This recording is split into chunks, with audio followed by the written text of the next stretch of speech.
Teka muna mga kapatid, magnilay muna tayo.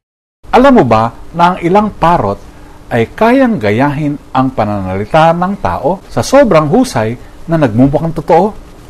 May isang insidente kung saan narinig ng mga kapitbahay ang isang tinig na sumisigaw, "Tulong! Palayain mo ako!" Tinawagan nila ang pulisya, ngunit pagdating sa bahay, napag-alamang parot lang pala ito. Ang tunog ay kapanipaniwala, pero panlilinlang lamang.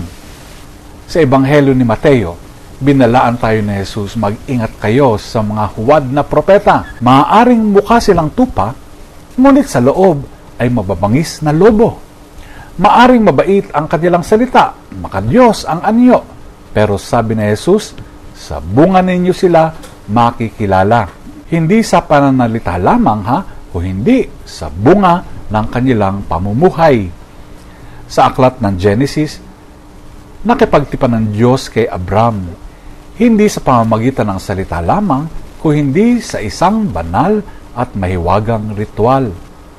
Pinatunayan ng Diyos na ang kaniyang pangako ay nakaugat sa gawa, hindi lamang sa salita. Nabubuhay tayo sa panahong puno ng mga nagpaparot. Puro salita, ngunit walang laman. Pero ang turo ni Jesus, ang bunga, ang sukatan, hindi ang tunog. Hindi lahat ng nagsasabi ng totoo ay totoo, at hindi lahat ng tunog ay tanda ng kabutihan.